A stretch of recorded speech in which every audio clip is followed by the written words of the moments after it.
introduce the why. Our primary goal is to move a little bit into the how, so kind of start answering some practical questions. But I'm going to take us back just to review where we came from last week, just so we're all on the same page and just so we can remember what we talked about just briefly. I'm going to get into a couple other things, and then we'll kind of get into the nitty-gritty of the hows. So last week, we kind of started with just this big idea that where we are as a church is not the final destination of where God's calling us to be. That where we are is not the end. And so we thought, hey, let's dream about where is it that God's calling us to do. And we thought that dreams live at the intersection of resources and needs, right? And so we said, okay, what are the needs? What are the resources we have to respond to those needs? And how can we then redeem the resource of our unused church land and to make a kingdom impact, which is an important part, and respond to the relevant needs of our community? That was kind of the big question.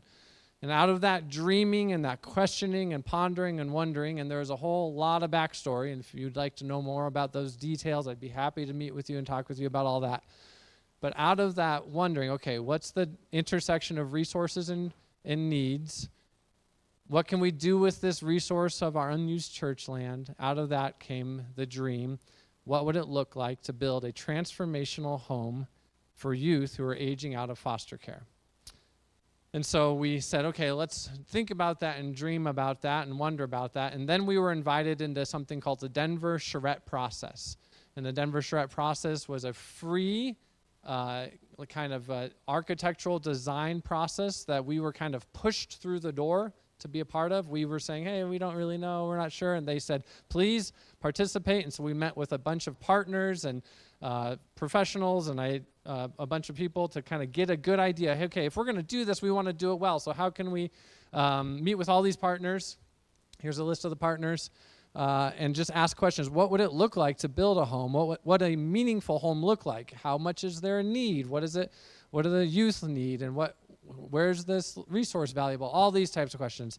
And so we met with them. And as a result of that charrette process, we had some excitement. We had some support. We came up with some drawings. And then we debated long and hard with the leadership team. Now what? We got these ideas. We got these drawings. And so now what do we want to do? Because we're in this space between where we are and maybe where God's calling us to be, and then there's the question of how do we get there? And so when we presented to you last week, we said, okay, we're just in this space. And so instead of like going into the why, we want to ask the question, or going into the how, we wanted to ask the question of why. And the why is the most important question, because regardless of what we do in our lives or how we do it, the why never changes. And if you just think biblically about it, the why is the motivation or the heart or the Spirit's leading behind the calling in our lives. So regardless of what God calls you to do or how he calls you to do it, the why, God's calling, is never going to change. And so the why is kind of the question, is this what God's calling us to do? And so just for a minute, I'm going to just revisit a few whys of why this is a conversation of what God might be calling us to do. So why? I would say the why is that it's God's heartbeat to care for the quartet of the vulnerable, and specifically to care for orphans or foster youth. That it is God's heartbeat. This is what churches do, because it's God's heartbeat. The church responds to the needs of the orphan. It's not what we expect somebody else to do, or we wait on the government to do, or we expect some other enterprise or business or developers to do. The church does that because it's God's heartbeat. And we know that and we do that because our heartbeat is tuned to the heartbeat of the shepherd. And we know that it's God's heartbeat because it's all throughout Scriptures, Old and New Testament. We read about it today that Jesus is saying out of the mouths of infants and babes comes praise. Like he has a heart for children. He loves them. Psalm 68, verse 5, that this is who God is, a father to the fatherless. This is who God is, whose dwelling is holy. John 14:8, Jesus says, "No, I will not abandon you as orphans. I will come to you." And that's an invitation for all people, not specifically people who are orphans, but just like that's how God's heart is for the orphan. He comes to them. James 1:27, this is what pure religion is, that God, our Father, accepts us as pure and faultless to look after orphans and widows in their distress. So that's the first thing. This is the why. It's God's heartbeat. Its second is that it's relevant and needed. And so I mentioned last week or last time that housing, if we talk to everyone in government and city and county and education, everyone we talk to, nonprofit sectors, everyone says housing is the biggest need in Jefferson County and Lakewood. And so housing is the biggest need. So it's relevant. It's the biggest challenge facing our cities and our counties. And then on top of that, it's needed because the specific demographic that we're responding to, the foster youth, the youth who have aged out of foster care, they've experienced some massive social wounds. Cade, can you grab me on the back table on the altar there? There's a stack of papers, social wounds of foster care. Just grab me one. Leave the rest back there. There's so many results of what it means to be in foster care. It's the results of youth who are aged out of foster care, this list, and I printed these. It's also going to be online on the drive, but there's a stack of about 20 of them in the back. But here's 10 challenges that youth who have aged out of foster care that they specifically face on increased levels of vulnerability as opposed to other youth who are their age. Massively more difficult situations. And so I would say that youth who have aged out of foster care are the second most vulnerable population in the United States, right behind the unborn baby. Some of them that's on here is that's sex trafficking, number 3. Statistics vary widely, but nearly all show that the majority of child sex trafficking victims, anywhere between 50 and 90% of children who are in sex trafficking, have formerly been in foster care. The dropout rates, less than half will have graduated from high school. One third of foster alumni have household incomes at or below the poverty line. Nearly half will become homeless within a year of aging out. By age 23, nearly half will have spent time behind bars incarcerated. Number 10, they will lose their own kids to foster care. When it comes to predicting if a child will enter foster care, the number one risk factor is the mom's child welfare history, if she was formerly in foster care. So this is not just a stream, this is a raging river of difficulty. And what we're presenting is an upstream preventative care.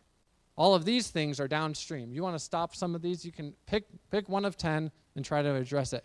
What we're presenting through the house is, hey, we're going to stop all 10 in one effort for one child in that home. Is that making sense? So it's relevant and needed. That's the why.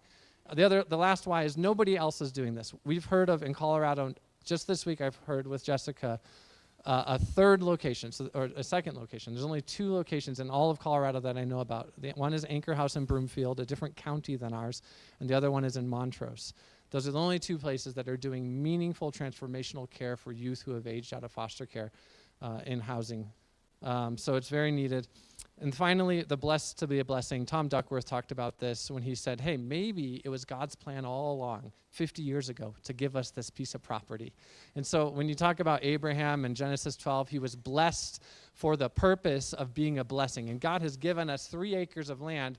We are using maybe 2 of them. How can we use that 3rd acre, which we've been blessed with, to be a blessing to others? How can we use the resources God has given us to respond to actual need?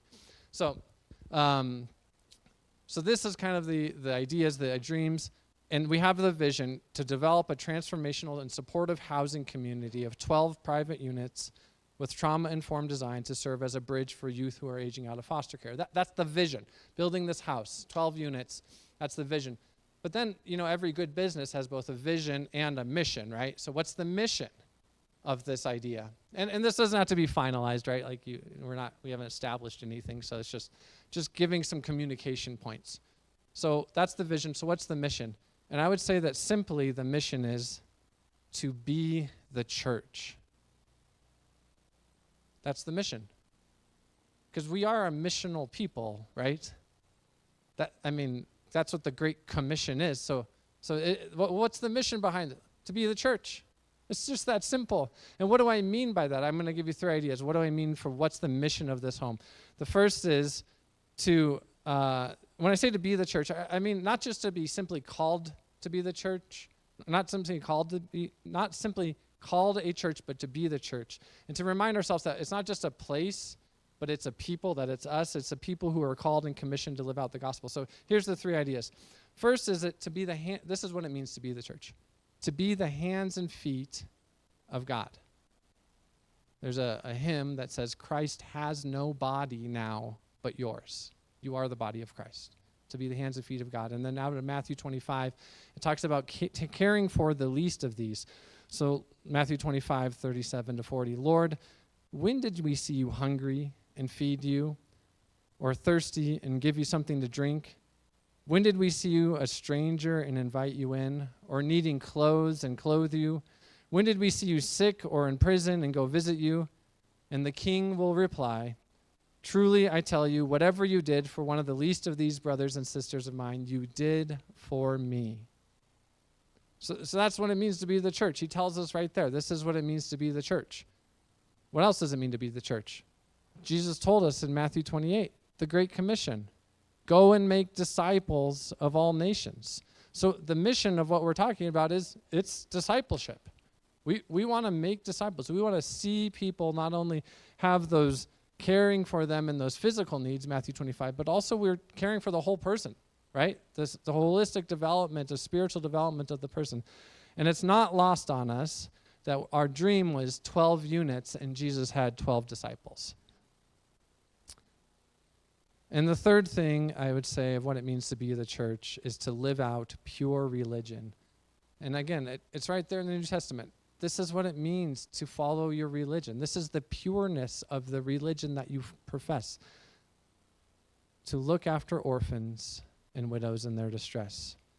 And I thought of this thought that says, we don't do this because we can, but we do it because we must. The love of Christ compels us. That's what I mean when I say, what's your mission? I say it's to be the church. It means to be the hands and feet of God, to love the least of these. It means to carry out the Great Commission and share the gospel, and it means to live out pure religion. And the love of Christ compels us as the people of God to be the church. Okay, so I'm going to share just 3 quick, you guys with me so far?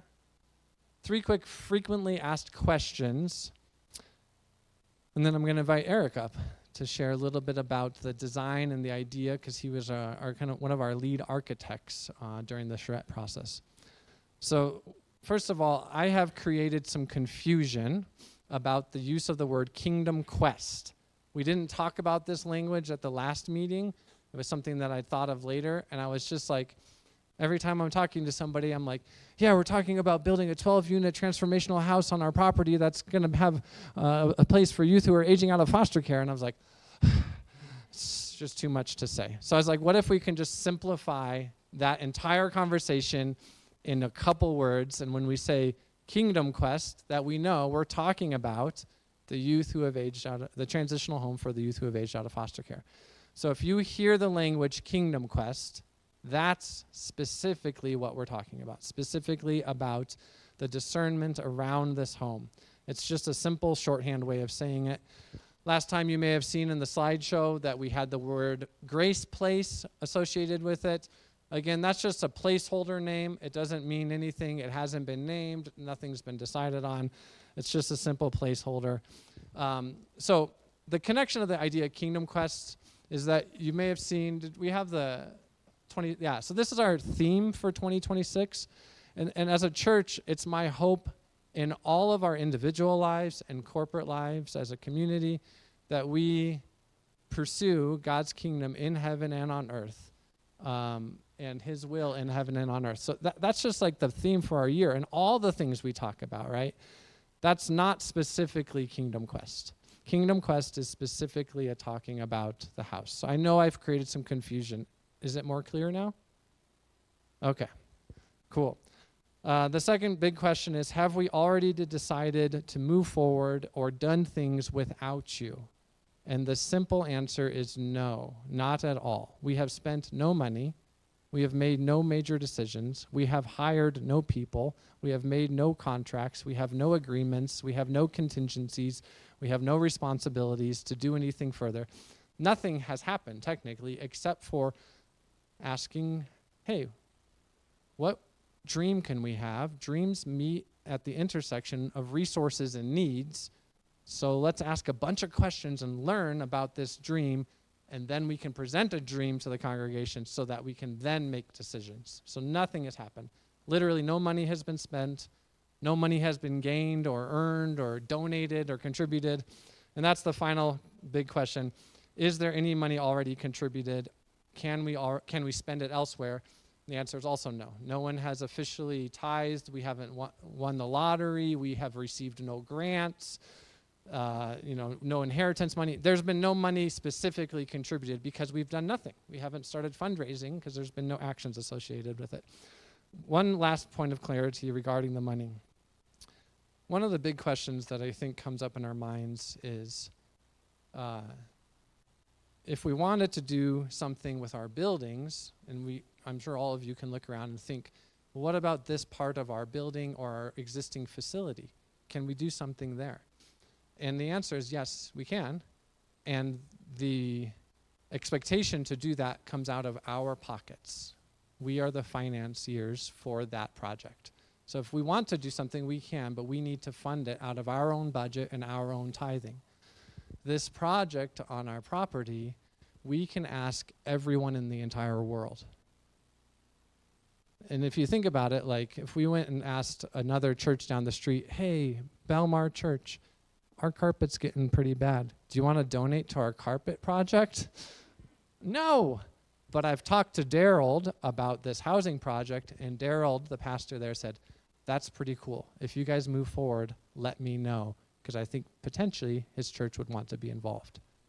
So all of a sudden, we can fund this whole project, not just on the backs of our congregation, but by asking grants and fundings and foundations and other nonprofits and other resources outside of just the budget of our congregation. So there's potential for money, even though we haven't secured any money for the project. Is that making sense? All right. So those are just some introductory thoughts to kind of bring us back up to speed where we are in this conversation. I'm going to invite my dear friend Eric up to share a little bit about the design and the architectural process about what we've put together so far. Thank you, Nick. Hey, I'll give a quick preamble. Last time I was up here, I got all teary, and it'll probably happen again. I can't control it. I wish I could, but when I start talking about God-oriented things like this, it happens. So apologies and or, pray for me. I don't know. Yeah, so I think I shared last time, but I'll just say again that I am an architect. I've been doing that for a little over 30 years. Also came to faith kind of in my senior year of studies in architecture, and God just turned my whole world upside down, which hopefully all of you have similar stories. So really I would say I'm kind of overjoyed when projects come up where people with the heart of God say, hey, we might want to do something here, really kingdom-oriented, and it needs your expertise. And that's one of those things where God kind of said, hey, Eric, you could do that for me. So there's a lot of things that align here with what this project could be and the skill sets that I've developed over the years. So that's all background. That doesn't have a lot to do with any specific things with this. Nick asked me to talk about why this. And he actually covered a lot of things that are very moving, I think, to me, because my basics with this, and have done a lot of scholarly kind of digging into the Bible. What does God say about place? What does God say about community? What does God say about people? What does God say about beauty? And all of those things are deep and connected to the heart of God. God cares about particular places. God cares about beauty. In the beginning, he made everything and called it good. The Hebrew word for good there is tov, which is kind of, you've probably heard people talk about shalom and how shalom is bigger than peace. Well, tov is bigger than good. Tov is like, it's everything that it's supposed to be. It's good and beautiful and all of those things. And that to do things like this is a reflection of the image of God in us, right? God is a creator. God is a maker of things. We get to participate in that. And community matters. He abides with his people, and we get to abide together. If we look at well-ordered lives, it has community. It has people who are connected to us. It has people who brought intention into our hearts and our lives, people who cared about us. And this is just an opportunity to extend that out. And then the last bit, as we talked about need, that no one's going to say this is easy. There is nothing about this that is easy. So that why really matters. It's a challenging thing to say, did God tell me or call us to do that? And so I welcome you all to pray about it, search the scriptures for it, and that's all really the heart of it, to say, is this what God has for us? But I will say it might not be easy, but it's good. It's aligned with the heart of God to do something that's really challenging. And many of you in this room have done it. I've shared stories with some of you who have shared that. I've done it. It's been hard. It's been hard. But it's also been good. And I wouldn't change it. So the last thing is a question is, what would this be like? To have rhythms of making a difference in people's lives in a place. And so as a leader of this charrette process, it really comes in, and it's with a whole bunch of students from the University of Colorado, young architecture students who are bright-eyed and bushy-tailed and excited to pour their heart and time into this. They have a class that they take, and this charrette is aligned with a class that they take.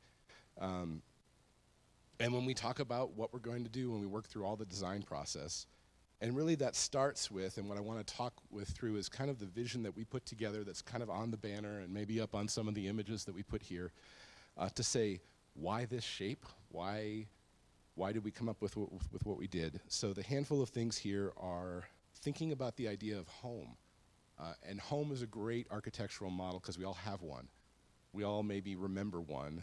There's something special about a home of your childhood that you hold on to and you go, I really liked that. Or maybe the opposite. Maybe I really didn't like a lot of what that home was, and I wish it was different. And so it's really a fun thing to dream with people about what's important for home. So I'll just step through a handful of things that are kind of incorporated in this. And the first is just to say that it was really important to everybody who was involved in the charrette, the people from the church here and the community, and based on where we are, that it had a residential form. When you're talking about a place for 12 people to live, it could look not residential. It could look much more, structurally more like an apartment building or something. And they said, no, we really want it to look like a home. Also, where are we and what are the requirements of your neighborhood? This property is actually zoned residential multifamily. That means use by right, you could put a 45-foot tall apartment building on this whole property if you wanted to, and Lakewood would say, yeah, that's what we think would probably fit there. This is not that, right? They said, no, we want to be smaller than that. We want to fit in with a residential single-family neighborhood, so we're talking about a two-story structure with roof and things like that. That is more contextual to residential architecture. And then when you start to think about home and the people who are going to live there, there's a number of things that you start with. You start from the outside and you say, well, what is it like to approach this place? How does this building welcome me as I come to it? And we started talking about veranda porches and that front entry sequence of stepping up to the building and turning, and how did those things move through? So there's the entry sequence was something that we spent some time thinking and talking about. And everything that we talked about was about community that happens with this place. And a fascinating thing about community, and you might think about this in your own home and how it functions different on Thanksgiving than it functions in your daily life, is community happens at different scales at different times. That you need kind of an area for everybody to gather, but you also need a space that feels a little more private. You need nooks that are maybe on the periphery where I can be adjacent to what's happening but have a place on the outside. It's very important that they had a communal place for meals and table fellowship where people would do life together within that. And then it's also very important for people to have a sense of ownership, that there are 12 individual actual spaces that if you were a person who moved into this would be your space, that you get to do what you want within it. And then there was discussion about, well, should that have a kitchen or not? And, well, we really want people to eat food together. We want people to live in this like it's a dwelling place, sharing space together. But still they have a space that's designated as theirs that's more than just a bedroom. So the units around the perimeter have a bedroom space, a private bathroom that would be your space, and a little bit of a private living space.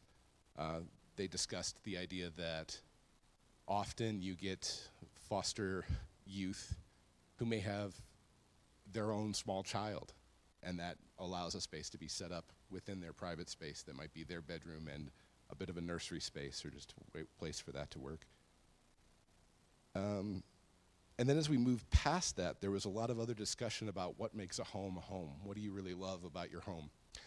Jen Reed is not here. She said she'd be watching at home, but you know she takes care of your garden out here.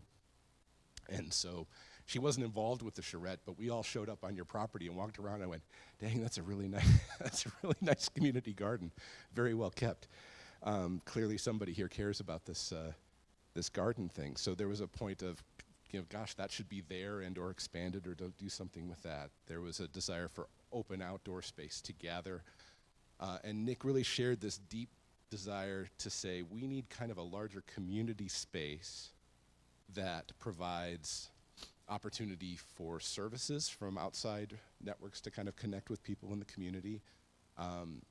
Perhaps a couple of offices for people who provide services to be able to meet on site and do that. But we don't want that to feel like it's inside the home. If people are going to live here, this is their spot. So if we look back at the main plan, there's kind of this vertical hallway that runs up. And so all of the more community-oriented things are on that northern side. So the southern side all reads like a house. There's a hallway that you extend through, and then there's a few more community network resources that are connected there. And then the last piece was the idea of a kind of contemplative garden. The idea of being able to step outside and have a place that was just quiet. So there's these really interesting spaces that exist between your existing buildings and the new building. And the idea was, could we enliven that in more of a garden space? And so I think that's it for walking through. I'm open, I think, after that to kind of questions and things. I saw a few things that were pre-written. Somebody asked about, can we still see the church from Kipling? And so I literally live across the street, and I'll say, interestingly, I very rarely see your church. What I see is your sign. I see your sign every day, and we haven't touched the sign. I think there's plenty of room for the sign to be visibility, but when the trees are in bloom and growing, these buildings don't have a lot of presence from the street. So, but the sign does, and the sign would still be here and still kind of show where you are and what's going on. I also want to say Nick's statement that we haven't spent any money, haven't done anything, it may not look anything like this. When this starts to become something real, there may be any number of things that we learn and grow through that shape or change it. This is really just it could be like this. Here's a dream and a vision. And I would kind of double down on the whole idea of the kingdom of God with this, that Jesus told us what the kingdom of God would be like, and Nick shared a whole lot of those verses. His will done on earth as it is in heaven, I think would kind of be one of those summary things. And that we are invited, not told, not commanded, but invited to participate with him in that. He says, come do this with me. There's kind of an open hand to us as his people. And we get to say no, or we get to say yes. It's not easy, but it's good. And I'll just leave it with that. So I welcome your questions, and that's what I've got. And I didn't tear up. Yeah.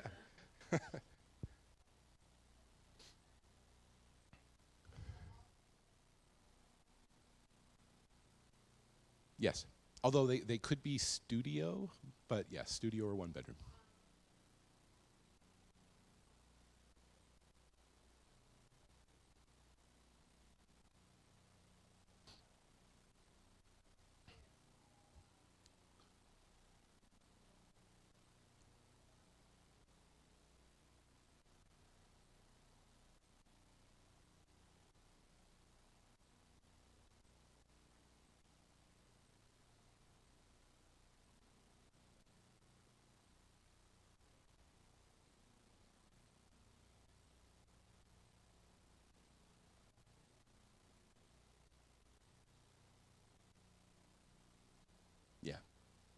So the question was going, I could see the need to have maybe some of the units be 2-bedroom, and that's a valid statement, worth discussing. There's, I'll share other thoughts that I think I said this to Nick, but we didn't talk about it. Was that I look at this thing when it's all done and I go, it's too big. I mean, I'll be honest, I do. I think it could be really cool, but part of me goes, I think it's going to need some constraint. I think as we start talking about what is it going to be and how is it going to work. The other fascinating piece of is it too big or is it too small or what is it going to be is the idea that, we serve a God who owns the cattle on 1,000 hills. I think, there it is. All right, Nick's statement that if you're doing something that's kingdom-sized, it's bigger than just the carpet on your church floor. It really is. And so there's kingdom resources that over and over again come to bear in projects that have these kinds of missional intentions. And that's a beautiful thing. It's cool to be a part of, but it requires something of you guys as the boots on the ground local. Yeah.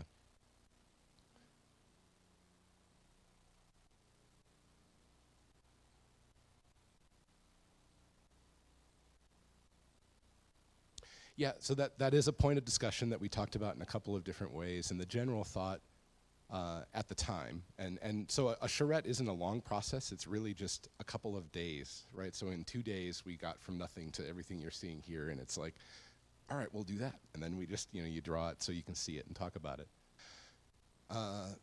And I think where we landed with that is it would be good for people to have the ability, so it would be like a kitchenette, right? I have the ability to have some food storage that's my own. I have the ability to heat something perhaps in a microwave, but not a whole lot more than that, with the goal really to say we want the life of this community not to be one where you live here and you hide away in your unit.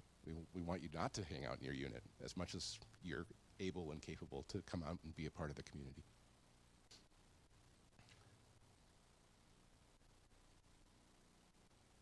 That is a great question. I think it's probably on one of these slides, and if not, I can pull that out there. But I'm looking at it, and I want to say they're pretty small. They're maybe around 400 or 450 square feet, and that's a bedroom, a living room, and a bathroom. Yeah.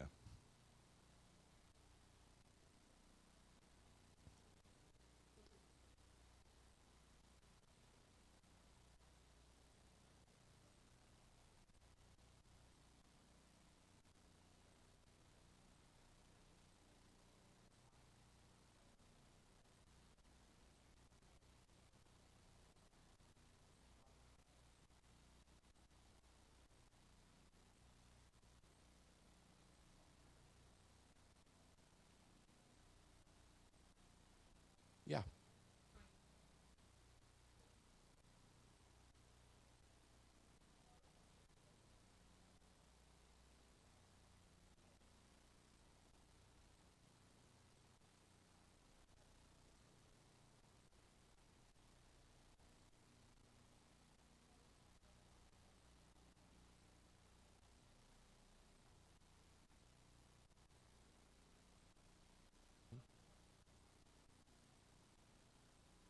Yeah.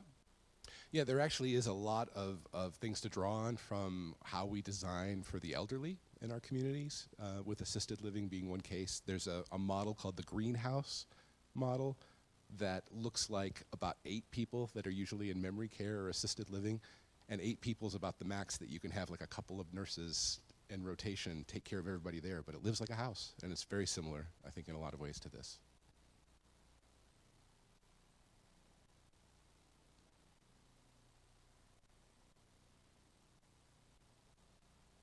That's a good question. I think, yeah, I think he's circling a closet, right? Which we would just go, well, that's not enough storage. I mean, that's a classic American thing. Like, we all have a lot of stuff.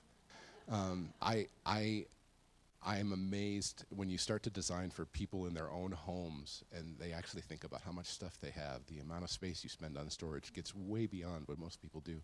So I think that's a fair question.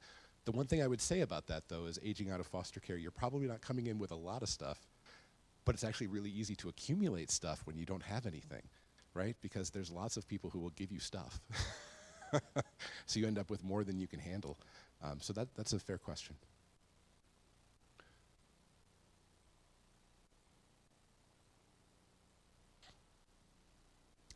I would say that's probably operational.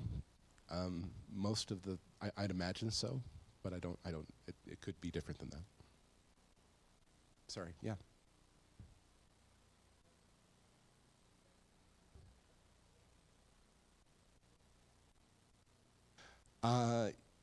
Yeah, so I don't know if do we have the site plan? Is that something that exists up in here? We can talk about the space that we utilize.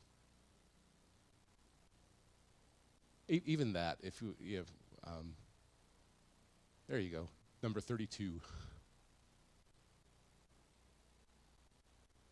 So there's an aerial view looking down at the whole site, and one of the things that will have to happen is there will be like a property line eventually between this building and your building, and you will have a shared access, meaning that this facility will drive in the same parking lot access that you do.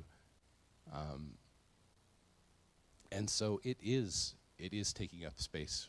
It would be difficult to expand that southern building. I think you could replace that southern building with something different, but it would be difficult to expand it much more. Yeah. Yeah. And I think just to share with that, in the charrette, we walked through your buildings and we looked at that building and we thought, gosh, this is a strange building. Like literally from an architectural perspective. There was a lot of me that went, this feels like a building that wants to be a gazebo or something. Like you want to take out all the walls and just let it be a roof. Yeah. And so, I mean, there was discussion of, well, would we want to connect what we're doing to that? And for various reasons, in the charrette process, we didn't. But I would just say that, the idea of, Nick did, I think, a great job of talking about, hey, what's the need and the community resources in our heart, and where do these things, our resources align? And if the mission is to be the church, you get to be the church, and you're the church right now. You are.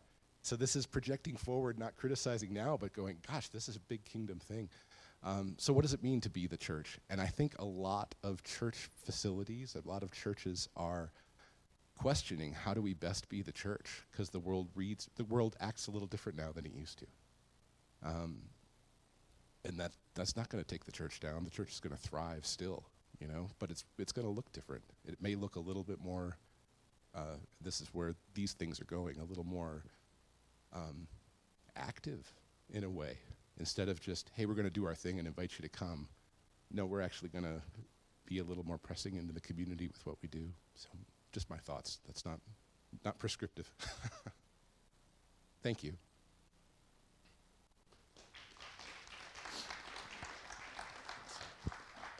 So we'll have more close-up images of those most important slides are on that banner. So you can look at those. Also, all of this information that you're going to see today is online on the Google Drive that's been shared with you. You can access it through your emails. We want to just communicate. We know it's a lot of information that's coming at you, but you can sit there and study and learn and ask questions. So we're going to move into some of the how. How is this possible? And so before we get to that slide, honey, sweetheart, darling, go back one more. To that one. So the how, I would say that really, really, really simple. How does this whole project happen?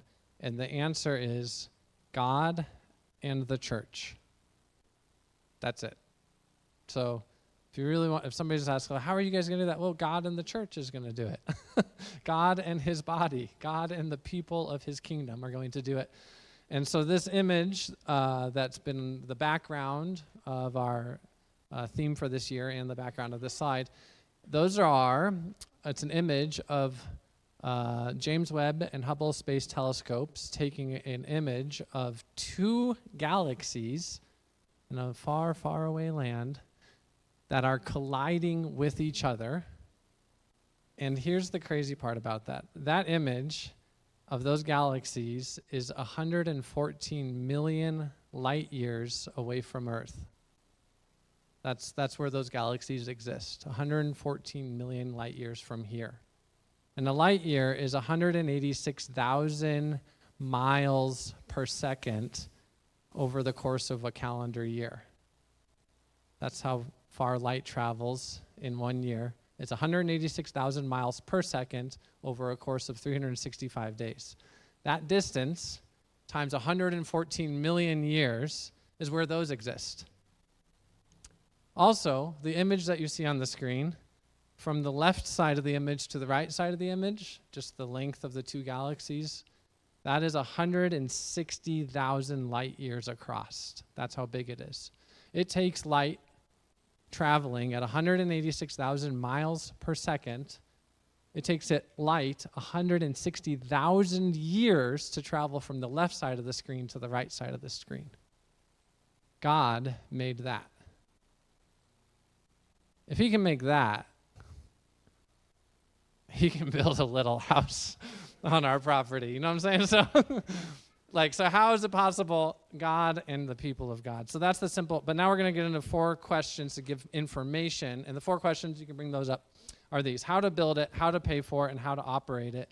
And so we found that of all the questions that have been submitted and all the questions we've talked about, that these are kind of the 4 summary questions that kind of encompass all of the major thoughts that you have. So I'm going to invite Jessica and Eric up to help us walk through these 4 questions. And the way we're going to do it is we're going to first start by saying, how do you build this?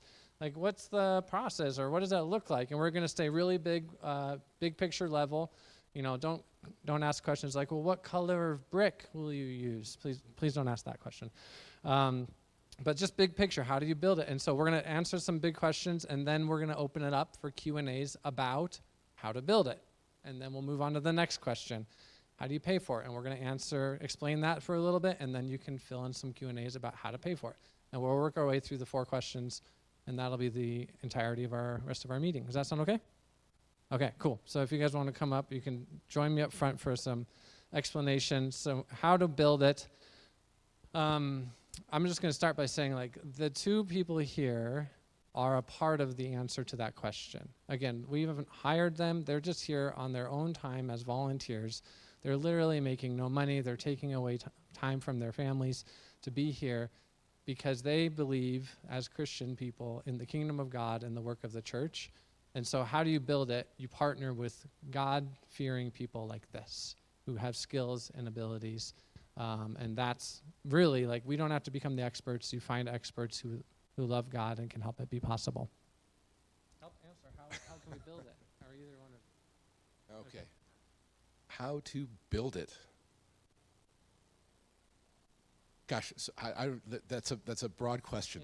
It is a broad question, right? Yeah, I'll stay big picture with this.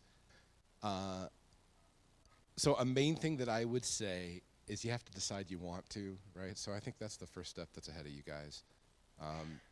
And then if, as a congregation, you decide you want to, my really strong recommendation to you is that you pick somebody or a very small group of people to be your team here. Like, it won't happen if every single decision has to come back to everybody in this room to vote for it. Pick somebody you trust and give them the authority to make those decisions once you decide you want to do it. I think there are a lot of expertise that's needed to make a physical project like this happen. You can think about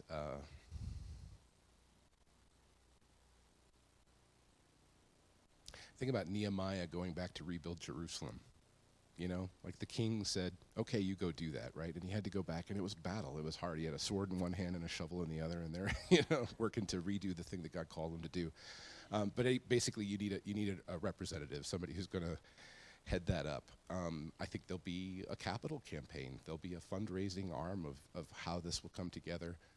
And then there's a bunch of professionals like this. So typically that looks like an architect, a civil engineer. There are lawyers involved. There are consultants that the architect hires that help answer all kinds of questions about mechanical, electrical, plumbing, structural things like that. There's a process with the city. Even though you're zoned to do this and it's use by right, there's a process that you have to step through to answer those questions with the city and make everybody know that you're comfortable doing that. It's really great, truthfully, that you're zoned to be able to do this. I will say that often church properties are not precisely zoned to do what they might want to do, and that's way harder. It takes way longer. So that's one of those cool things where you look at this and go, yeah, you could do that. If you said you wanted to do it, you could.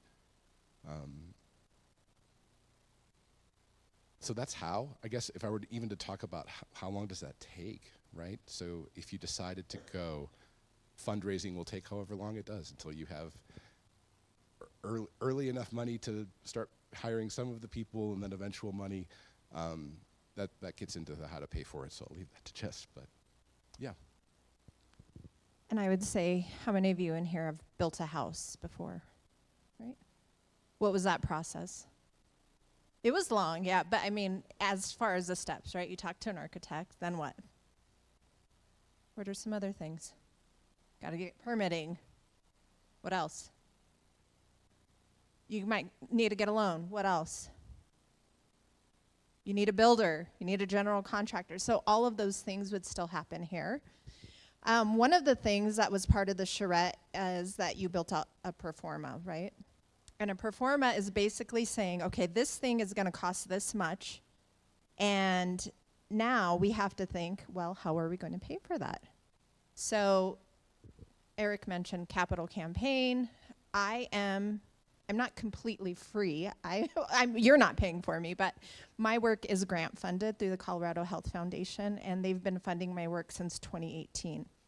And part of that is that I have a really great relationship with some of these foundations, and part of my work would be to go to them and say, this is a great project, would you be willing to fund that? Or would you be willing to provide a no-interest loan so that we can do this? So the big answer is we don't know exactly. What we call it is you're stacking your capital. Right now we don't have any capital.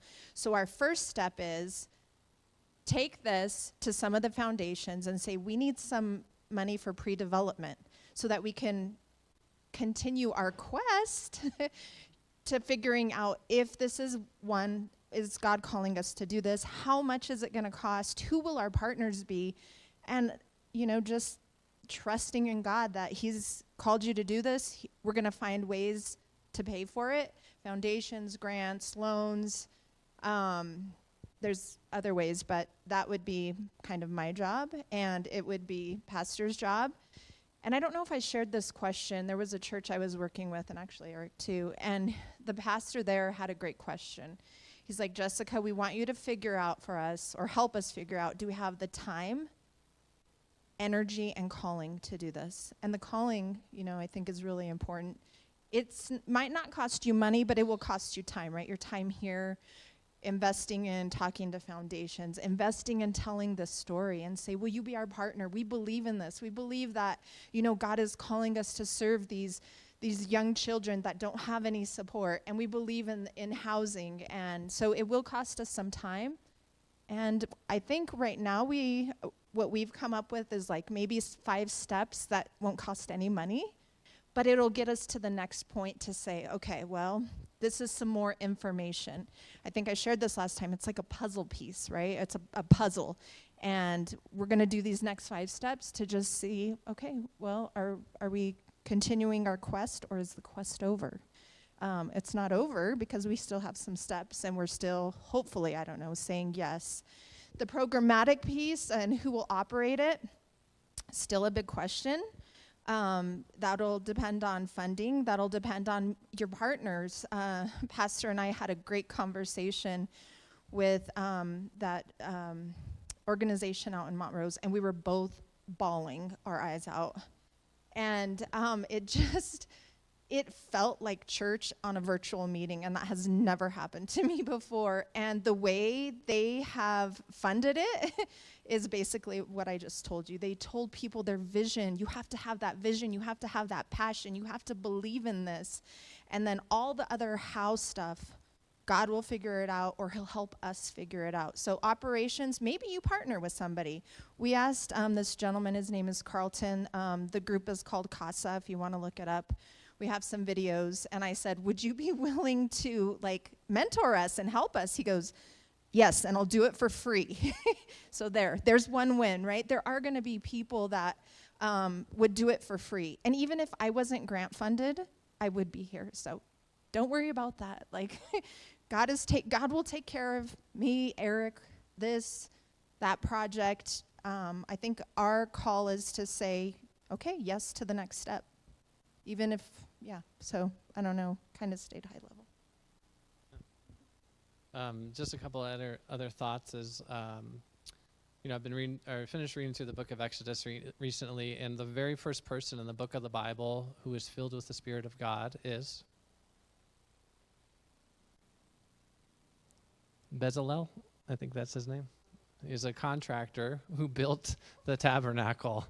Yeah, so he was filled with the Spirit of God and built the house of God.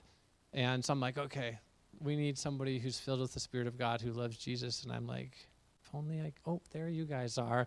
And then John Bazio, who helped, he's a former contractor who sold his business, who helped build and design through Habitat of Humanity the Anchor House up in Broomfield, the similar model. Christian man, loves the Lord, and he emailed me and says, hey, what are you going to do for your owner's rep and your developer? I'd love to talk with you. So him and I have a meeting in a couple of weeks. Dan Cascabar is a former pastor, and he's basically working right now in Lakewood doing but a project with a different church helping to build on their land. But he does financing. He was our guy who put together our pro forma for us during the charrette. He's a former pastor. He loves the Lord. Okay, well, now we need a lawyer. Well, there's a Christian man who I know who said, man, I really want to take on Green Mountain Water for you. So let's do this project because I'm going to stick it to Green Mountain Water because this is such a meaningful project, and we can just show them when they stick it to us that like they're going to get bad publicity. And so it's like, okay, we got a lawyer, we got an architect, we got a professional developer consultant, we got Carlton, who's done this out in Montrose, who's a Christian man who loves the Lord, who wants to do this. We got a finance advisor. We got a former contractor. God's brought us all of these Bezalels, these people who are filled with the Spirit of God to help us build. And so how do you build it? We partner with those people.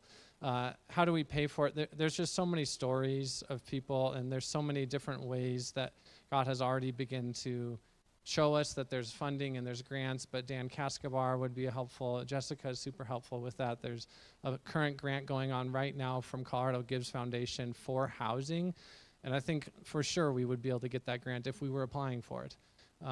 Just having met with Jaime, the guy who oversees it, he's excited about what we're doing.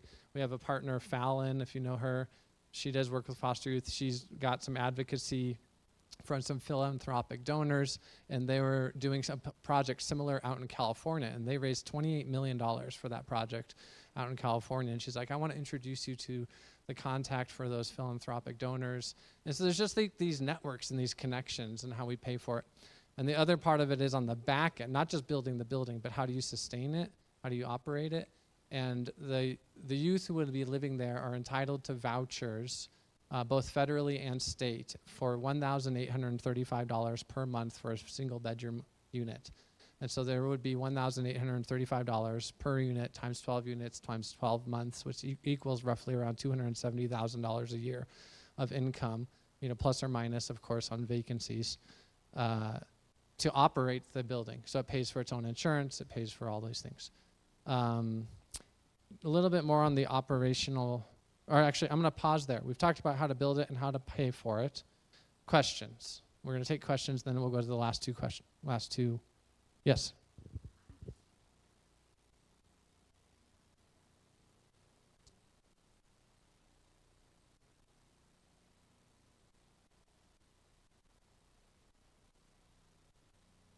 Good question. That's underneath operation and accountability. So we'll hold that one. Her question is, we have this income, we have these fundings and all this stuff. Who owns this? Who's in charge of it? It's a really good question. We'll get into that in the second half. Any other questions on how to build or how to pay? 1835 is the voucher that the youth are entitled for. So you can set it up as a project-based voucher. So there would be a guaranteed 1835 of money assigned to each unit, not to the individual living in the unit, but to the unit itself. So you get stability of rental income and stability of renters from both state and federal funding. And I have a list of funding that I can read through you. Yeah. Not Ted Cruz, Lowe, Rob Lowe. Roger Lowe, yeah. Roger, I do know Roger. and Wendy also, the mayor. Yeah. For sure. Yeah.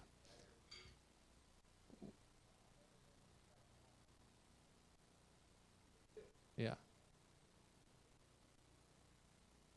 I'm very confident I can. Roger and I have met a few times, and he keeps talking to me about the YIGBY, which is Yes in God's Backyard, which is exactly this. It's associated with the House Bill 261001, which Jessica helped basically work on. That bill doesn't actually relevantly support us because we already are zoned for building on our property. But Roger is a big advocate of that, so he would be a huge supporter. I definitely can get Wendy to support us through probably one of our other partners, with Lakewood Connects, with Reg Cox.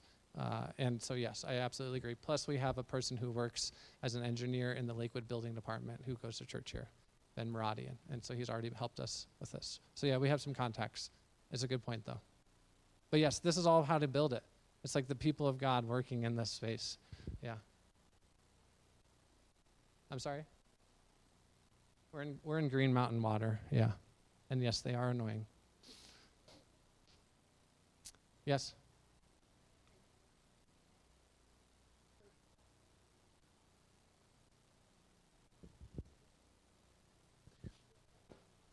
Yeah, that's a great question.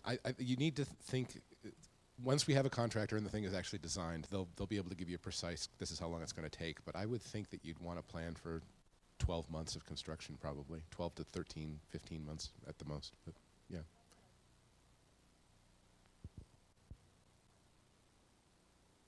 So that reminded me that I had gotten an email or a connection with a guy named Rob Van Vliet, who is a contractor, a Christian man. He was connected to me.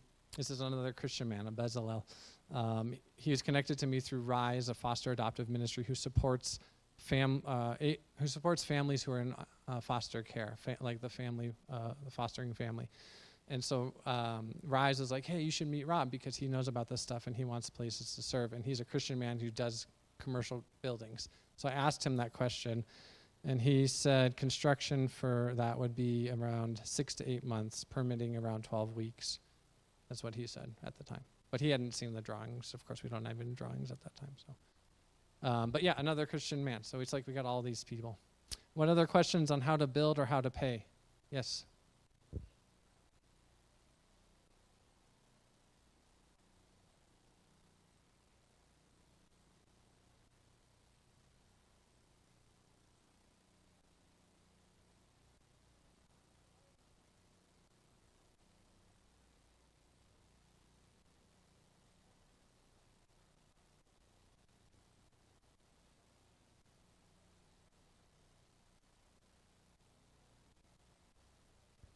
So the first step, we want to ask for pre-development funds.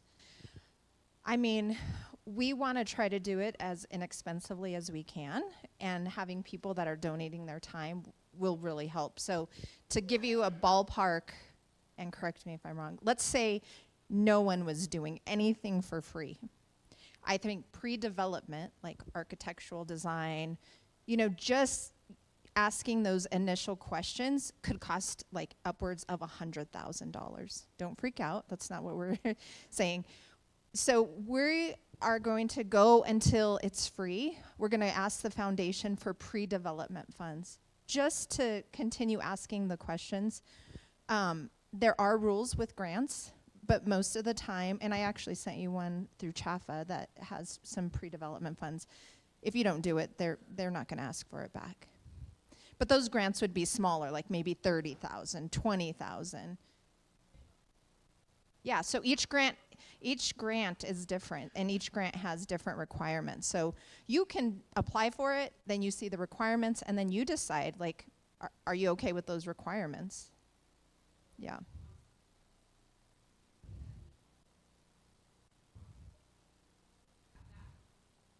Yeah, but you would know that before you took that, and then you decide if you want it or not. Yeah.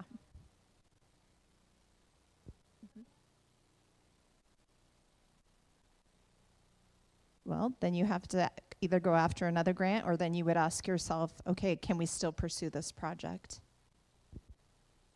So I think what the pastor is suggesting is that we go until it's, it's not costing us any money. If it starts costing us money, that's when we really step back and say, okay, this is a big step next.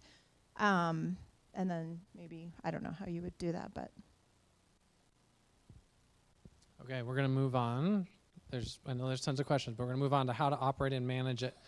So last time when we had the yellow sticky notes, you guys posted on there, I got like 4 or 5 people responding with yellow sticky notes. Almost every single person asked that question. How are we going to operate it? How are we going to manage it? Is there going to be an on-site case manager or life coach supporting it? And I really, really, really liked that was the most common question, because it showed to me that your heart was for the transformational well-being of the young people. Because it's one thing to just build a building, it's another thing to care for the tenants of the building. And so that's what the question is, how to operate, is like, are we gonna have a life coach? Yeah, we're gonna have a full-time professional person who's paid by that revenue of the rent. They're gonna be paid by the rental income to operate, and they're gonna be professional, they're gonna be experienced, they know what they're doing. So they're gonna have experience working with youth who have aged out of foster care, they're gonna have social work backgrounds, they're gonna have a kingdom of God minded heart where they can enter in not only the physical needs, but the spiritual needs of the well-being of the individual, and they're gonna care for them and support them. And so that's just one part of the operational part of it. The other part is that kind of, wait, who asked that question earlier? Oh, okay, Alana's question. Oh, sorry. Live stream it. So yes, it is. Our hope is to create a standalone, separate nonprofit who's going to be completely separate from our congregation's nonprofit. The reason why is then we can secure grants and funding and all this other separate income and donations from other people. Because if you go out and ask other churches, hey, we want to get a donation for a project, can you donate to Grace Covenant Church? They're like, no. But if we, want to donate to, let's just call it Grace Place, transitional home for youth who have aged out of foster care. Oh yeah, I'm interested in that nonprofit. So it'll be its own standalone nonprofit, which means that it will have its own separate board, its own separate governance, its own separate bylaws, its own separate experience and all this stuff. And that board would be comprised of probably local professionals who know about youth who have aged out of foster care. It'll be comprised of former youth who have aged out of foster care, and it'll be comprised of GCC church members, so that we as a church can continue to speak into the operations of the ministry that's happening basically on our property, right? It's like we want to make sure that it's still kingdom minded, because what's the mission? It is to be the church. So we don't want to lose sight of that, nor do we want to lose sight of the focus of supporting youth who have aged out of foster care. So the board of that will be maintained by us. Yeah.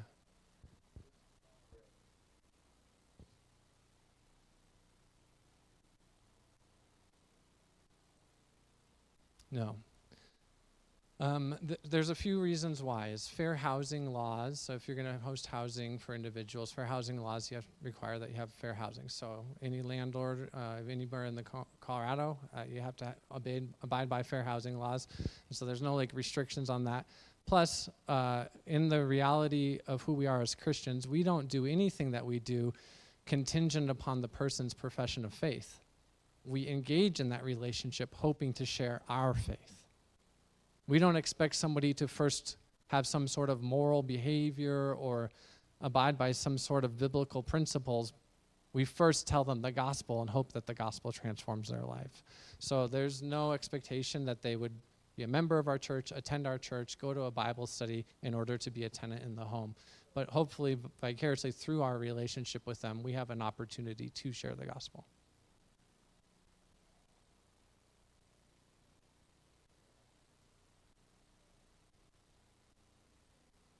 No, so there's actually probably more thorough background information that's available because of the networks that we would have than if they were just a random person applying.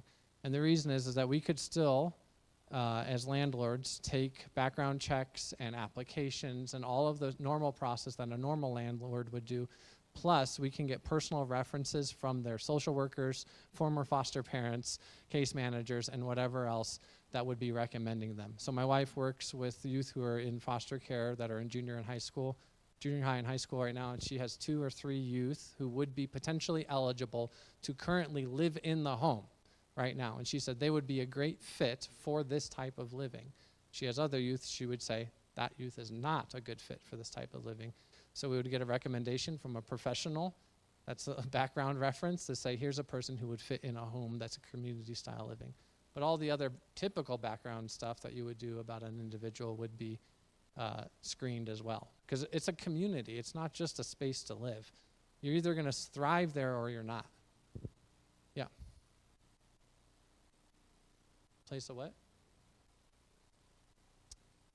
Yeah, so there's on the Google Drive and also on the back table is a document of Anchor House and their policies and procedures as well as their application for tenancy. And one of their, is that correct?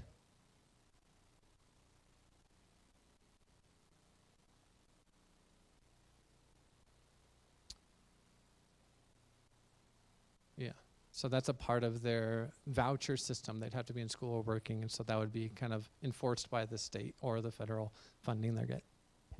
And then the project-based voucher doesn't mean that they don't pay any rent. They have to pay 30% of their income before taxes.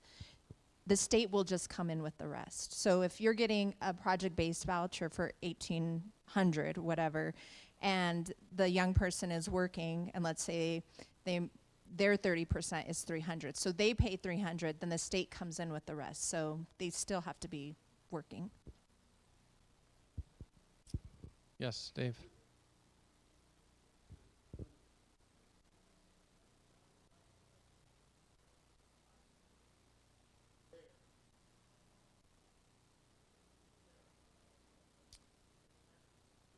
Yeah. So our current plan is a full-time employee, but not an on-site 24/7 employee. And that's what Anchor House does, is they have a full-time, I don't even know if she's full-time. Is she full-time? She's not. So she's not full-time, but they've operated where the home doesn't have a 24/7. And I think that there's value to that because the youth, they don't want to enter into another group home. These are young adults who need to have the ability to develop autonomy on their own. That's the goal, not the only goal, but part of the goal is to help empower them towards their own individual autonomy, a part of the goal, not the whole goal. And so if we have somebody 24/7 there, like they're in a group home again, that's kind of antithetical to the model. However, if we found like a need, we needed to convert one of the rooms into a 24/7 oversight, we just turn one of the 12 rooms into 24/7 oversight. Hope House is a similar model. They care for teenage moms, and they have 24/7 hour care in that home. And it's a little bit different situation. It's specifically teen moms, not youth who have aged out of foster care. So they're teenagers, they're minors at different times and stuff. So they have 24/7 supervision. And they sometimes overnight employ college students to just be an on-site director. So we have CCU right next door. So we could hire CCU students if we needed to fill gaps.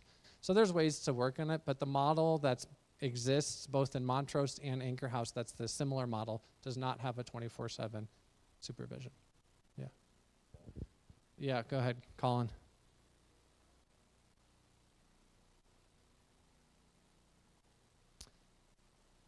I would say it's probably more recently developed, is my guess, because there's more and more awareness about the needs for youth who are aging out of foster care. So how long has it been around? I don't know, but there's more awareness that the youth aging out of foster care, like the social wounds, they're vulnerable. And so the voucher system is trying to fix the challenges. The limitations of the voucher is it's only providing housing. It's not providing relationship. Yeah. So I don't have a very specific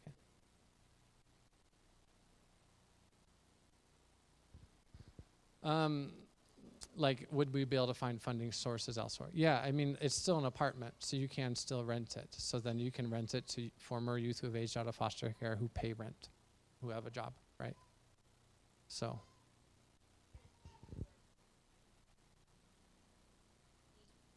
the program that's available for them is 18 to 24. Yeah.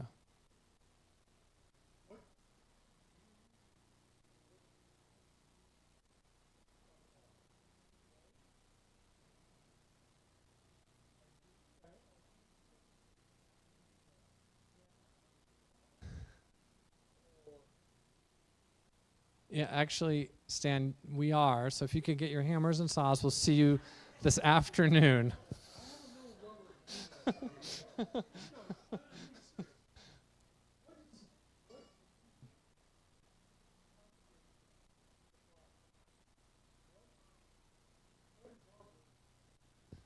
At this point, because we don't have all the answers and we don't have all the decisions available, the question is really, are you guys willing for us to pursue this dream? And when we say pursue it, it means we may get a month down the road and realize, not possible. We may get a year and a half down the road and we're like, we hit, like Green Mountain Water does really stink. They're the worst. And they just won't, you know, like, or some, there may be some wall. And so right now the question is, hey, can you help make this, or do you want, or do you agree to this dream? Do you believe that this is what God's calling the church to do? And if so, then let's go for it. We also need, and we have, Bree and I have talked about a few people that we were thinking about for a committee to help make this possible, in line with Eric's wisdom, just saying, hey, there's a committee of people that's specifically dedicated towards pursuing this. So that's not on all my shoulders, but there's people who can help research funding and grants and work with Eric, work with Jessica, work with conversations. So we'd probably select a few people to help with that. So right now, that's the plan. We are going to have our next meeting on March 8th. And we are hoping to have a vote to get approval to simply just move forward with the next steps, which the next 5 steps don't cost any money. So we'll just hopefully say, hey, you guys have permission to keep spending time on this effort. I don't want to spend any time on it if we don't want to do it. But if you are you guys feel like discernment that this is God's hand on this and we want to move forward, then we're going to, between now and then, you can ask more questions, but March 8th, we're going to get back together and vote. We won't have pizza. We're just going to vote. I'd say keep this all in prayer. I know you will. If you have ideas, if you know people, if you see a grant, or you have even a question can lead to something. That meeting that we had on Friday, it was through another pastor I was talking to that wants to build housing, and she was telling me about it, and I was like, I need to talk to that person. And so God is making these really cool connections. So if you have a thought, if you have a question, if you have an idea, send it to us, and we'll just keep digging. All right, so we've kind of got through how to operate and manage it. The how does GCC have accountability? We've kind of talked about it. Positively, GCC is holding the accountability of the operations of the home by continuing to have seats on the home, the nonprofit's board. It's intimately connected to our building. The way that the front door of that house opens is out towards Mississippi, so there will be a functional separation of the way we experience our church ministries happen more on this side. That building will happen more in that direction. But operationally, we will maintain accountability of the operations by maintaining seats on the board. And then the negative thing, what if there's like some liability issue? Is GCC liable? Will we get ourselves in trouble? Or is there danger? It's its own nonprofit. It's got its own funding source. It's got its own insurance policy, its own budget, its own board, its own staff. It's a separate entity. So you're not getting sued for what happens at Belmar, nor are you going to get sued by what happens over there. It's a separate, and that's a part of the liability separation. The last little thing, Proverbs 14:4, without oxen, the stable stays clean. So if we want to keep a clean stable, then just don't have any sheep in the barn. But if you're willing to risk things for the needs of the sheep, the barn's going to get dirty. Go ahead. That's one of the nuanced, detailed questions that we had ventured down conversation about selling the land, because there's a grant for a nonprofit to buy the land. But there's also conversations about leasing the land or just not doing either. I think there's an extra layer of liability, most likely, if we sell the land to the nonprofit. but that would be a way to fundraise and prevent liability for us. But I don't know that it has to be necessarily done that way either. So we'd have to learn some more about what's the best practice for both our church and the future ministry for that question. Is that fair? Yeah. And I know a Christian guy who wants to help. So, yes.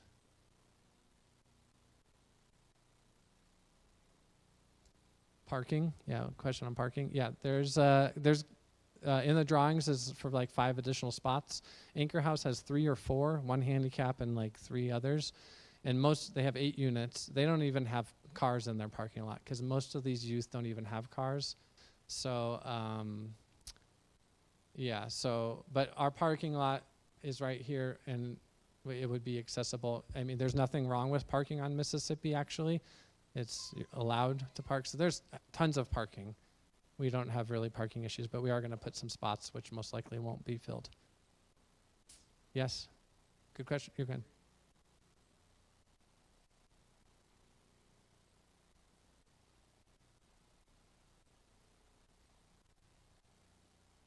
Yeah.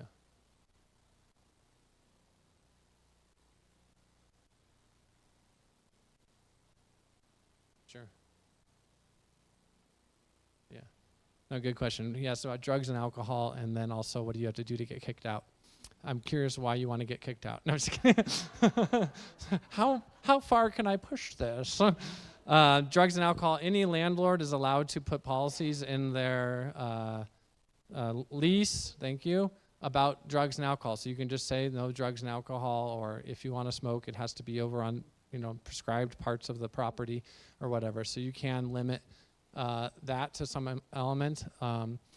And then as far as, anything that you would do to get kicked out, it would be in the lease. You start breaking the lease, you'd probably get a warning, and then you would eventually just get kicked out. And so I like, though, how you're thinking, because it is an ecosystem, it is a community.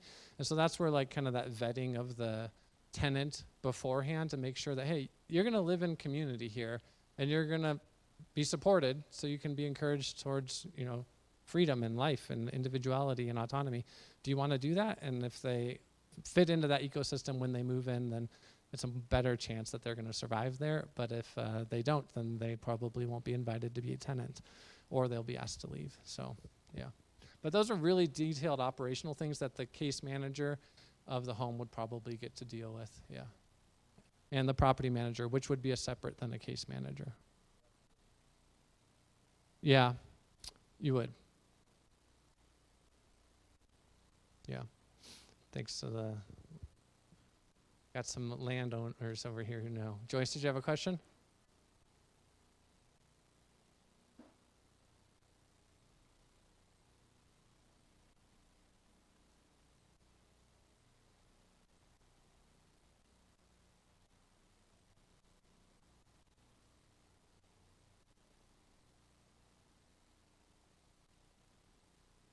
Mm-hmm.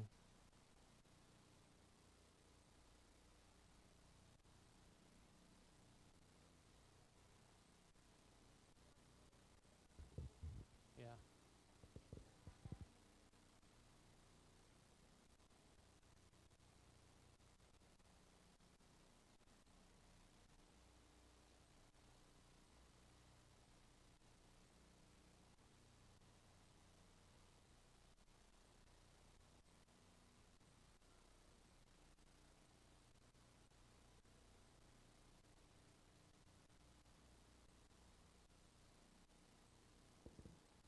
So there's challenges, obviously. Yeah, and that's true. The difference is, it is true what you're saying. The laws right now are for the renters. The difference is that this individual is not just simply a renter in a home. They are going to be underneath a voucher system by the state or the federal vouchers. They're also receiving ongoing support from a social worker or a case manager who's going to collaborate with the on-site case manager of the home. And then there's going to be a third or fourth entity of the property management company. And collectively, all of those people are working together for the well-being of this one individual, rather than just some individual one-off just trying to abuse or take advantage of laws. So there's a lot of levels of support for the individual, which end up being protections for the landlords in this situation. So did you guys have any other things to add? Otherwise, I'm going to take some last Q&As, and then we're going to wrap up the meeting with some final thoughts. Last Q&As? Yes, Ted.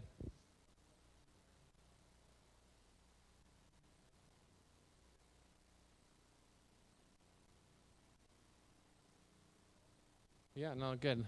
So the home, if you look at the designs over by Adam, in the central atrium of the house is actually like a full kitchen and like living room and dining room space. And the reason that it's been designed that way is to create community space and relational networking. And so to enter into your bedroom, you have to go through the community space to get to your room. And then that community space will be hosting Taco Tuesday events and Thanksgiving dinners and Christmas meals and other gatherings for the tenants, and probably not necessarily like one tenant has to cook for the other 11 tenants, but more like they can just share time around the kitchen. They can learn how to cook together. They can have meals together and organized times together. So yeah. Any other Q&As? Something. So I'm working with a developer who's doing senior housing. And he's been doing it for a long time. And I thought, oh, how cute. I bet it's just so wonderful there. And he said, well, actually, there's a lot of fighting between the seniors, and STDs run rampant. And so in any type of vulnerable population, you're going to have some issues that come up. So it's not just youth aging out of foster care. It can be, anyone, really. And that's kind of the risk that is another question that you have to ask yourself. Are you prepared for some of that? Along those same lines, I'll just share that, so I live in the community right across Mississippi, and we had a young mom move into her parents' basement with her young child. This is a number of years ago. And he set up a lemonade stand, and I had a kid the same age, and they became friends, and they were hanging out, and then my wife went over to talk with them, and she, this young mom, out of a divorce, abusive situation, you just picture as messed up as a family life could be, just kind of got adopted into our doing life. And it's just one of those case in points of it exists as both one of the coolest things we've ever done and one of the hardest. There were other ones that were harder, but just to say that the young man, who probably in a lot of ways, based on where it fell, may have been a good fit for a home like this at a certain stage, but he's 19 now, and he's a mechanic, and anytime he's in town, he comes by and gives us hugs and sees us, and it's like you are being the church when you reach into lives that are challenged. And God is the one who changes lives. We just have to say we're willing to participate. Did you guys have any other final thoughts? Okay. I'm going to just do some closing thoughts so you guys can grab a seat. Any last questions now that I had them sit down? Okay, good, thanks. I'm not going to keep looking because I don't want any more. Closing thoughts. This will be really fast. I only have 7 pages. Just kidding. Just hang with me for a couple minutes. Jessica mentioned this meeting with Carlton Mason out of the Montrose Casa. And so we met with him, and he was just telling us about his project and all this stuff. And they built 45 tiny homes on this property, 15 of which are dedicated for youth who have aged out of foster care. And so my question was to him, Carlton, you're out in Montrose. You're a part of the CASA 7th Judicial District of Colorado, which is 6 counties out in western Colorado. Really small, but really a lot of land, a lot of counties, but just small towns. Like, I see you have people, like, what's the need, though? Is there kids who need homes like this? And he says, well, in those 15 units, some of them are 2-bedroom. He said, in those 15 units, we have 30 to 40 people living in those, because there's kids that have needs. And this is small towns out in the western Colorado. And then he says, and I have like 35 other kids that we're trying to find housing for. And I was like, okay, but yeah, Carlton, but is there a need? Like, do the kids want to be there? And he says, yeah, they know the need. And I was like, yeah, but we can have housing like in an apartments anywhere else. Like, why do we need to do this? Why do we have to build this on our land? He like leaned into the camera and he's like, there's no more important time for the church to be stepping into these young people's lives. He's like, you guys are not housing developers. You are the church. You guys get to bring this gift to these young people in a way that nobody else can. It's like the building is, he said these words, the building is just a resource. What you bring is the relationship. And so then Jessica and I literally never met this man before. We're just weeping on this Zoom call with this man. It was incredible. In closing, these thoughts. David was preparing to fight Goliath. It's a terrifying, big, scary war that he has to enter into. And he's never done anything like this, right? Saul tells him, you're not about to go out and fight this Philistine. You're only a young man. He's a trained soldier. You don't even have any experience. You've never fought a battle. You've never been to army school. You've never done any sort of soldier preparation. You need to do some planning, some research, some preparation, some study. And otherwise, you just can't do this. And David's kind of like, well, all of that preparation is not possible because the opportunity is right now. The need to act is right now. And so then Saul says, okay, well, at least go out there looking like you know what you're doing. So here's some army gear, here's all the soldier apparel, the military armor, and you have to protect yourself. You have to cover yourself in all of your basics. So Saul dresses him in all of his military armor, and Saul's kind of like saying, hey, what if he swings at your head? Here's the helmet. What if he stabs you in the chest? Here's some breastplates. What if he swings at your legs? All these things. He's like trying to protect David with all this stuff so that you don't get hurt, so that you don't put yourself in danger, so that you don't have difficult things. And the position of Saul in that moment is more concerned with safety than with victory.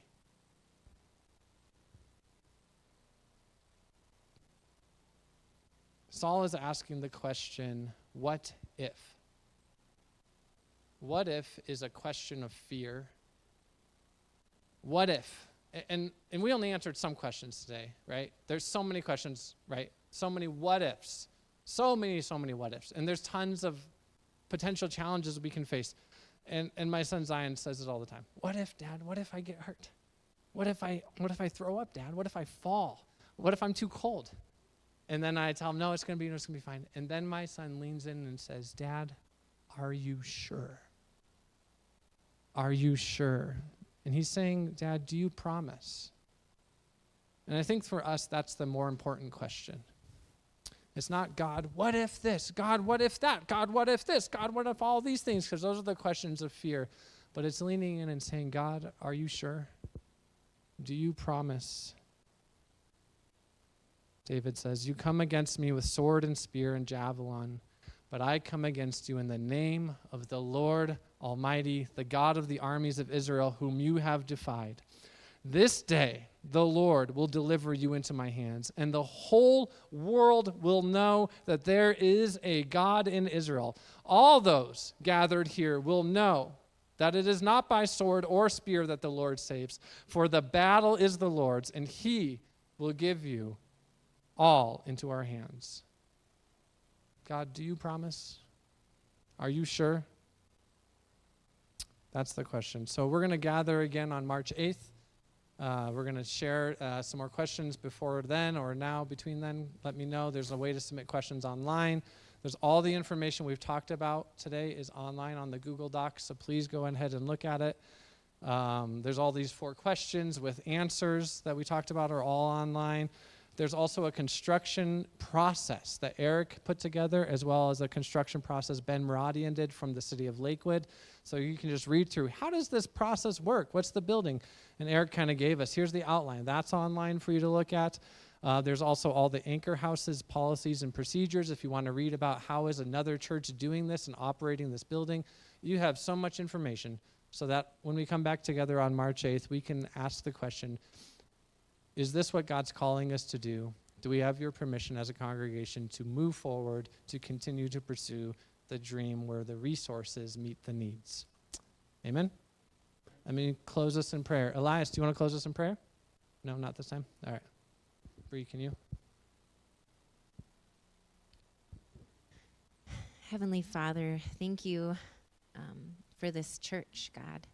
Thank you for just working in each of our hearts, God, for going before us and for bringing people into this project who have a heart for you, God, who have a passion to serve, God. We pray, Lord, that in this next week or 2 weeks that we come to you in prayer, that we come to you in guidance for wisdom as we discern as a church body if this is the direction you would have us go. We pray this all in Jesus' name. Amen.